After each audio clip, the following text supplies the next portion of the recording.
Okay, quick story that has me literally shaking right now. So for context, I drive trucks, and I stopped at this Denny's to grab a coffee because I'm addicted to caffeine. I went in there to get my coffee to go, and then I walked to the bathroom, but as I'm walking to the bathroom, it's this old guy sitting to the left with about 12 people that's celebrating his 89th birthday. I got a call from my dispatcher, and he was like, yo, you can chill, no rush, they're not ready for the freight, so you can relax a little bit. Sat down, ordered some food, so now I'm sitting like across from the guy that's celebrating his birthday. Time goes by, I'm down there at the end of my meal, and everybody that basically came to celebrate with him had left, so now it's just him and his wife. So as I get up to go wash my hands, I see him and I give him a smile. I'm like, happy birthday, young man, 89. That's a lot of memory to have. Here's the thing, I don't even know why I said that. He could have had Alzheimer's. I'm not even sure what I meant by that. But that's what I said, and he said, well, thank you, young man. And he smiled, and he kind of just stared at me, and I just walked back there and washed my fucking hands. So I come back, and his wife is gone. She's talking to some other lady that goes to the same church they do, and he sees me, he says, come here, come here, come here. And I said, yes? And he said, there are way too many things that I wish I could forget. And I said, yeah, man, you make it to damn near 100 years old. I'm pretty sure you got a handful of regrets.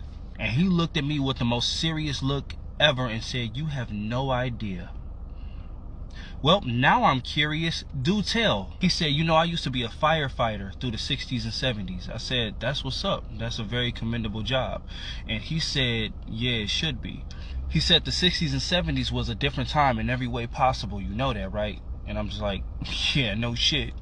He said, back in those times, I was a way different man, and who knew that we'd get to the point where we are in society today, and I'd be feeling the way I'm feeling about the decisions that I made back in those times. So I'm like, man, if you won't fucking tell me, bro. So right before he took a very long pause, he looked at me and said, back in those times, it was very common for firefighters that looked like me to leave people that looked like you in burning houses and buildings and horrible situations just to say they couldn't get to us.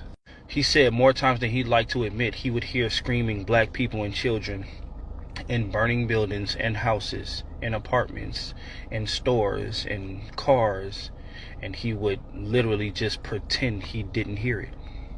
He said his last time doing it was when he made eye contact with the baby that he deliberately went into a building to save and deliberately didn't. And he said that was the last time he did it, and he quit that year.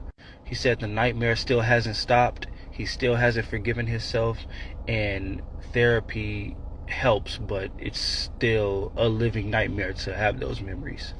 And I guess that shit just shocked me so much because when it came to firefighters, I never thought of them like that. Like when it came to like police officers, lawyers, and judges, and everybody else, we knew they didn't give a fuck, especially police officers. We knew they didn't give a fuck about us.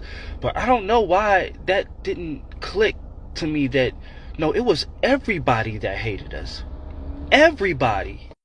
Everybody had a hand in deliberately making our lives worse. When I calmed down from being mad enough to want to pull the plug on his ass, I thought about it.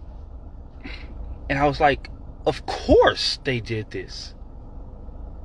Of course they did this shit. Duh. Like, why was I even shocked? Like, of course. But it is something that I cannot think about for too long, because that visual of you fake going to save somebody and not saving them because of the color of their skin and the entire 911 understanding because, oh yeah, you couldn't get Jamal. Oh well, just another one gone. Like, that shit, I don't know.